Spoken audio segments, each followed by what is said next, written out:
శివోహం భక్తి ఛానల్కి స్వాగతం అండి. అందరికీ నమస్కారం. కార్తీక పౌర్ణమి రోజు కేదారేశ్వర వ్రతం ఆచరించుట చాలా మంచిదండి. కార్తీక పౌర్ణమికి కేదార వ్రతం ఆచరించేటటువంటి వారు ఈ కేదార వ్రత కథను చదువుకున్నట్లయితే విశేష ఫలితం లభిస్తుందండి. చంద్రుడు కృతికా నక్షత్రంతో కలిసి ఉన్న రోజు కార్తీక పౌర్ణమి వస్తుందండి. కేదారేశ్వరుని వ్రతకథ. పరమేశ్వరుని అర్ధాంగి పార్వతి తన పతి శరీరంలో అర్ధభాగం పొందు నిమిత్తము చేసిన వ్రతమగు కేదారేశ్వరుని వ్రతమని గూర్చి చెబుతాను, శ్రద్ధగా వినవలసిందని సూతుడు శౌనకాదులకు చెప్పెను. శివుడు పార్వతీ సమేతుడై కైలాసమున నిండు సభయందు కూర్చుని ఉండెను. సిద్ధ సాధ్య కింపురుష యక్షగంధర్వులు శివుని సేవించుచుండిరి. దేవముని గణములు శివుని స్తుతించుచుండిరి. ఋషులు మునులు అగ్ని వాయువు వరుణుడు సూర్యచంద్రులు తారలు గ్రహాలు ప్రమదగణాలు కుమారస్వామి వినాయకుడు వీరభద్రుడు నందీశ్వరుడు సభయందు ఉపవిష్ణులై ఉన్నారు. నారద తుంబురాదులు శివలీలను గానం చేస్తున్నారు. రసాల సాల తమల వకుల నరికేల చందన పనస జంబు వృక్షములతోనూ చంపక పున్నాగ పారిజాతాది పుష్పాదులతోనూ మణిమయ మకుట కాంతులతో చెలువందు నదీ నదపరతములతోనూ చతుర్దశ భువనాలు పులకిస్తున్నాయి. అట్టి ఆనంద కోలాహలములలో భృంగరిటి అనబడు శివభక్త శ్రేష్ఠుడు ఆనంద పులకితుడై నాట్యమాడసాగెను. అతను వినోద సంభరితములగు నాట్యగతులతో సభాసదులను శివుణ్ణి మెప్పించుచుండెను. శివుడు అతనిని అభినందించి అంకతలమున గల పార్వతిని వీడి సింహాసనము నుండి లేచి భృంగరిటిని తన అమృత హస్తంతో తట్టి ఆశీర్వదించారు. అదే అదనునందు భృంగి మొదలగా గల 100 మగాదులు శివునకు ప్రదక్షిణము చేసి నమస్కరించారు. ఇది గమనించిన పార్వతి భర్తను చేరి, నాథ, నన్ను విడిచి మీకు మాత్రమే వీరెలా నమస్కరించిరి? ఆటపాటలతో మిమ్ము మెప్పించి మీ నుండి నన్ను వేరుపరచి ఇట్లేల చేసితిరని ప్రశ్నించెను. అంత సదాశివుడు సతీమణి పార్వతిని సందిటకు తీసుకొని, దేవి, పరమార్థ విధులగు యోగులు నీ వలన ప్రయోజనం కలుగజేయబడినవని అన్నట్లు ఉపేక్షించి నాకు మాత్రమే నమస్కరించారని జవాబిచ్చారు. సాక్షాత్ పరమేశ్వరుని ఇల్లాడినై నుండి యాదండ ప్రమాణములను నోచుకొని అయోగ్యురాలనని కోపగించి ఈశ్వరునితో సమానమగు యోగ్యతను ఆర్జించుకొనుటకై తపస్సును నర్చుటకై నిశ్చయించుకున్నది. కైలాసమును వదిలి శరభ శార్దూల గజములు గల నాగగరుడ చకవాక పక్ష సముదాయముతో నానావిధ ఫల పుష్ప తరులతాదులతో కూడికొనినున్న సస్యశ్యామలమైనట్టి గౌతమాశ్రమానికి వచ్చింది. ఆశ్రమవాసులు ఆమెను చూచి అతిథి మర్యాదలు నొచ్చి, తల్లి, నీవెవ్వరవు, ఎవరిదానవు, ఎచట నుండి వచ్చితివి, నీ రాకకు గల ఆగత్యమేమిటని పార్వతిని ప్రశ్నించారు. వారి ప్రశ్నలకు పార్వతి మిక్కిలి ఆనందించినదై యజ్ఞయాగాది క్రతువులచే పునీతమై గౌతమముని ఆశ్రమమున నియమ నిష్ఠాగరిష్ఠులై అలరారు పుణ్యపురుషులారా, పవిత్రాంగనలారా, నేను హిమవంతుని పుత్రికను, సాక్షాత్ పరమేశ్వరుని ఇల్లాలిని, శివుని సతిగా నా నాథునితో సమానమగు యోగ్యతను పొందగోరి తపస్సునర్చ సంకల్పించుకొన్నాను. ఇందు నిమిత్తమై మీ ఆశ్రమానికి వచ్చిన దానను అన్నది పార్వతి. మహర్షులారా, జగత్కళ్యాణాభిలాషులారా, నేను ఆశించిన ఫలమును పొంది శివుని అర్ధాంగినై తరించుటకు తగిన వ్రతమును నాకు ఉద్దేశించుడని పార్వతి వారిని కోరుకున్నది. అందుకు గౌతముడు, పార్వతి, ఈప్సితార్థకాదాయకమగు ఉత్తమ వ్రతమొకటున్నది. అది కేదారేశ్వర వ్రతము. నీవా వ్రతమును ఆచరించి మనోభీష్ట సిద్ధిని పొందవలసింది అన్నాడు గౌతముడు. వ్రత విధానమును వివరించమని పార్వతి గౌతముణ్ణి కోరింది. జగజ్జనని, ఈ వ్రతాన్ని భాద్రపద మాసంలో శుక్ల అష్టమియందు ఆచరించాలి. ఆ రోజున శుచిగా స్నానాదులు ఆచరించి నిర్మలమైన మనస్సుతో మంగళకరమగులగు 21 దారముతో చేతికి తోరమును ధరించి షోడశోపచార విధులతో పూజను నిర్వహించి ఆ రోజున ఉపవాసముండవలెను.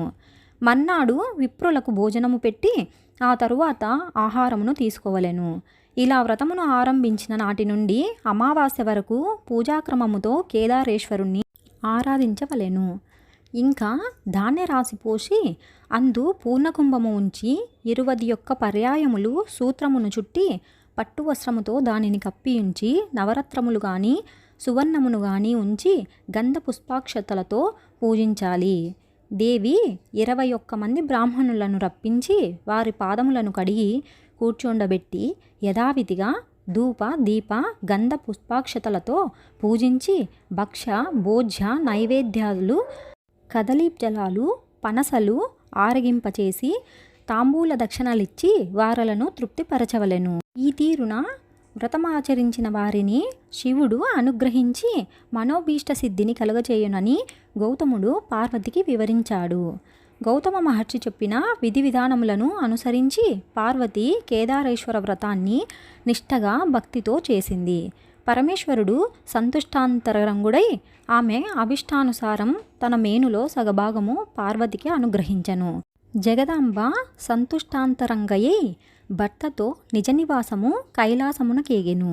కొంతకాలమునకు శివభక్తిపరాయణుడుగు చిత్రాంగదుడు గంధర్వుడు నందికేశ్వరుని వలన కేదారేశ్వర వ్రతమును దాని మహత్తును విన్నవాడై మనుష్యలోకమునకు దానిని వెల్లడి చేయగోరి దివి నుండి భువికే తెంచి ఉజ్జయిని నగరంలో ప్రవేశించి ఆ నగరాన్ని పరిపాలిస్తున్న రాజు వజదంతునకు కేదార వ్రత విధానాన్ని వివరించారు.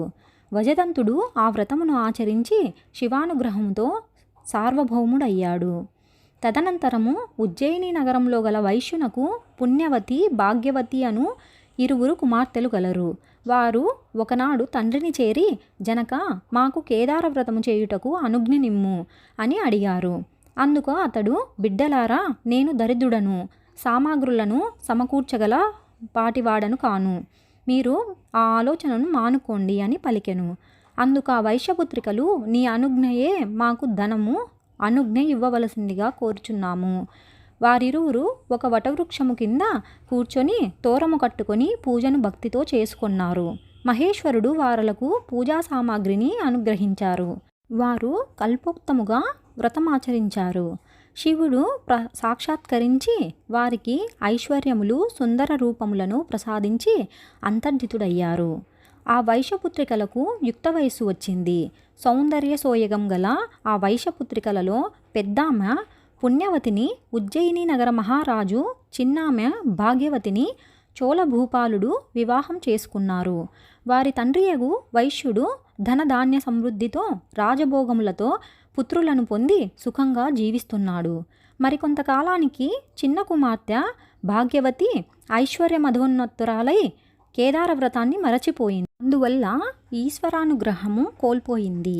ఆమె భర్త ఆగ్రహానికి గురయ్యింది. ఆమె భర్త ఆమెను కుమారుడిని రాజ్యము నుండి వెడలగొట్టి వేశారు.